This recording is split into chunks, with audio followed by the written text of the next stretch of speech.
très bien et aujourd'hui je suis hyper contente de vous retrouver pour une nouvelle vidéo make-up. Depuis Halloween ça fait un petit moment que je vous ai pas fait de tuto maquillage, donc voilà, j'avais vraiment envie aujourd'hui de vous montrer les make-up que j'aime bien faire en ce moment, sauf que je vais utiliser une toute nouvelle palette. Donc c'est parti pour ce petit get ready with me, tuto etc. Je suis déjà pinceau en main et tout, allez on y va.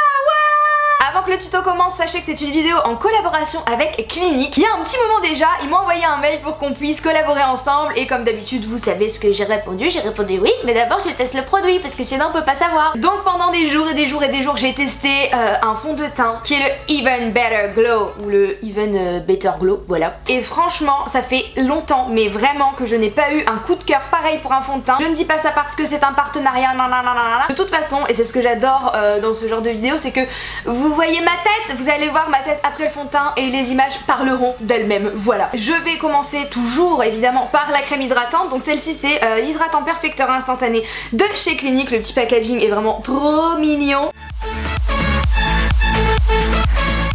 Ensuite, toujours pour avoir un teint au top, je vais utiliser cette petite huile, donc c'est un sérum embellisseur, je pense que vous l'avez vu partout sur Instagram, toutes les américaines en parlent tout le temps et ça y est, il est en France, on l'a en France, yeah!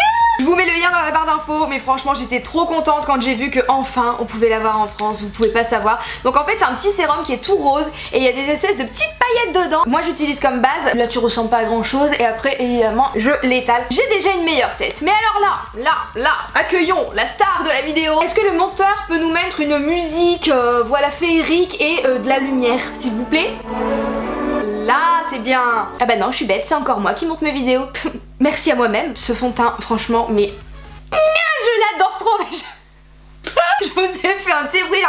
C'est une de mes révélations de l'année en termes de produits de teint. Si vous me suivez depuis un petit moment, vous savez que ma peau et moi c'est un peu amour-haine. Autant des fois elle est impeccable et j'ai pas besoin de mettre de fond de teint. Autant des fois, et peut-être que certains vont pouvoir me l'expliquer dans les commentaires, j'ai des périodes où j'ai des taches pigmentaires et ça fait un moment que je vous en parle, ça me fait bien 2-3 ans que ça me fait ça. J'ai des taches pigmentaires qui ne veulent pas partir et là pour le coup je ne vous mens pas, c'est en train de disparaître genre avec ce fond de teint. C'est un fond de teint soin en fait, c'est ça qui est incroyable et vraiment si ça fonctionnait pas, je vous en parlerai pas ou alors je vous en parlerai pour dire qu'il fonctionne pas, mais là pour le coup c'est un truc de dingue. Le mien il est en teinte neutre donc c'est le CN52, voilà si vous avez à peu près la même couleur de peau que moi. Il existe en 1 million de milliards de teintes, meuf qui n'exagère toujours pas. Non mais pour le coup c'est un peu comme Fenty Beauty où il y a des teintes pour les peaux très très claires et puis des teintes pour les peaux très très foncées. Donc ça c'est vraiment cool, je pense qu'à peu près tout le monde peut trouver sa teinte. Soumis à des tests d'allergie, 100% sans parfum, ça c'est cool. Couvrance légère à modérée, fini lumineux. Je le mets directement sur mon doigt et donc vous allez voir la magie. Mais regardez, je pense que vous voyez qu'il fait un peu glowy mais qui fait pas genre peau grasse. Il me fait une bonne mine, genre des fois je mets que lui, un petit peu de mascara et c'est bon, on me balai c'est pesé, voilà. Je pense que vous voyez que même au niveau des rougeurs de mon nez,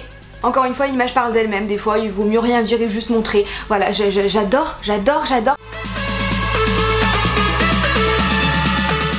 Ensuite évidemment je passe au cerne, donc comme d'habitude en ce moment j'utilise celui de chez Dior et puis ensuite celui d'Estée Lauder.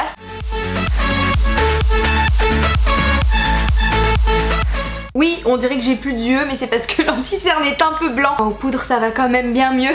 Donc j'ai oublié de vous dire, mais je pense que vous le savez, que comme d'habitude, pour poudrer, j'utilise ma petite poudre de chez Kat Von D. Maintenant, je vais venir me faire mon petit contouring avec toujours la palette de chez Kat Von D. Je trouve vraiment que c'est la palette la plus complète qu'on ait sur le marché pour le contouring. Elle est vraiment bien, c'est vraiment ma préférée. Et si vous voulez débuter un petit peu dans le contouring, je vous conseille cette palette. Si vous avez le budget, franchement, vous ne regretterez pas votre achat, mais tellement pas. Moi j'en ai presque plus là, je suis dégoûtée, mais c'est sûr que quand j'aurai fini cette palette je me la rachèterai. Ensuite pour le blush je vais utiliser le California de chez Benefit qui est il est dingue ce blush. Je crois que je vous en ai déjà parlé dans des favoris. Il est vraiment beau, il donne tout de suite bonne mine. Je saurais pas comment vous expliquer mais enfin regardez la différence quoi. Oh là là, je l'adore! Tu vois, quand t'as le teint bien fait, tu fais tes sourcils, tu mets du mascara et voilà, c'est terminé. Évidemment, je viens estomper tout ça. Pour l'illuminateur, oui, que je vais mettre maintenant parce que j'aime trop ça. Je prends le F64 de chez Sigma, mon petit Fix Plus de chez MAC et un petit bronzer de chez Fenty Beauty. Bam! Je réestompe un petit peu. Maintenant je vais passer aux sourcils et si vous voulez savoir comment je fais mes sourcils de A à Z, de l'épilation jusqu'au maquillage, je vous conseille de cliquer dans le petit juste ici, ça prend trop de temps de faire des sourcils donc je vais les faire hors antenne, j'allais dire. Ça y est, on est à la télé ici, ah bah alors je vous retrouve après la pub. Pas du tout, je vais le faire hors caméra et on se retrouve juste après. Non, c'est faux, je ne me réveille pas comme ça et merde. Après ça on va passer aux yeux et je vais utiliser ma base je disais donc je vais utiliser le Paint Pot Soft Ocre de chez MAC en tant que base. Et maintenant, deuxième star de la vidéo. La palette Scent & Sinner de chez Kat Von D qui est magnifique. Je pense que vous pouvez voir, c'est une petite cathédrale, voilà, qui est magnifique et qui s'ouvre comme ça. Et après il y a tout ça, c'est trop génial. Tous les fards sont tellement beaux que je ne sais pas lesquels je vais utiliser. Je vous ai demandé sur Snapchat lesquels vous vouliez que j'utilise et franchement vous m'avez répondu tous les fards en fait. Je pense que je vais vous faire plusieurs tutos avec cette palette parce que vraiment il y a trop de choses à faire. Aujourd'hui je vais partir sur un tuto assez simple qu'on peut porter à peu près tous les jours. Dans un premier temps je vais prendre un fard assez corail rose pour faire le creux de ma paupière. Alors par contre je sais pas si c'est que ce rose là mais au niveau de la pigmentation je m'attendais à plus. Voilà, c'est pas très pigmenté. Donc ça va vraiment être un peu mon fard de transition. Je pense qu'on le verra pas trop à la fin. Ensuite avec le 230 de chez Zoeva qui est un petit pinceau comme ça boule, je vais venir prendre le marron mat et je vais venir en mettre en coin interne et en coin externe. Je pense que vous voyez où je veux en venir dans mon type de maquillage. En fait j'adore faire ce genre de make-up quand je veux vraiment qu'il y ait un fard qui soit la star du make-up des yeux. Alors vous inquiétez pas, évidemment on va pas rester comme ça parce que sinon comme ça on a un peu l'air ridicule. Maintenant évidemment on estompe.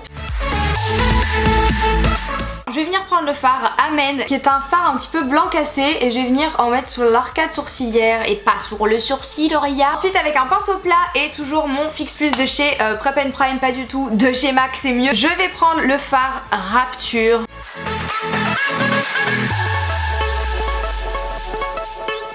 Après ça j'estompe les bords légèrement. Et pour le coin interne je vais prendre le fard Even. Il est tellement beau. Lui je veux faire un make-up aussi avec ce fard parce que vraiment...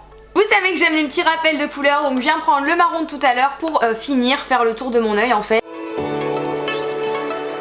Maintenant je vais appliquer mes faux cils de chez House of Lashes et je vous retrouve juste après. Une fois les faux cils posés et le trait d'eyeliner fait, il n'y a plus qu'à coller les vrais cils avec les faux avec un mascara et en mettre aussi en ras de cils inférieur. J'ai décidé d'utiliser un mascara Too Cool for School. Je connais plutôt les soins de cette marque et je savais pas trop ce que valait leur make-up et en fait il est top du top. Et pour finir ce make-up j'ai décidé d'utiliser un brillant à lèvres fluide repulpant de chez Clinique. J'adore la couleur et je voulais un truc plutôt nude sur ma bouche.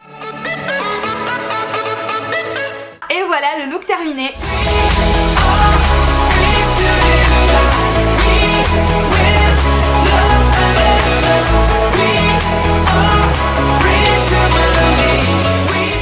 J'espère vraiment que ce Get Ready With Me tutoriel à l'ancienne vous a plu. En tout cas moi ça m'a fait trop plaisir, voilà, de me poser devant ma caméra, d'être un peu plus calme que d'habitude et de faire un make-up. Si vous avez aimé cette vidéo, n'oubliez pas de la liker avant de partir, pour moi mais aussi pour les autres. Ça fait plaisir à tous les créateurs quand vous likez leurs vidéos. On passe du temps sur nos vidéos et le fait que vous preniez aussi une seconde pour cliquer sur like, et bah ça nous fait plaisir tout simplement. N'oubliez pas non plus de vous abonner à ma chaîne si ça n'est pas encore fait. Sur ce, moi je vous fais très gros bisous, je vous dis à la prochaine et surtout prenez soin de vous. Ciao.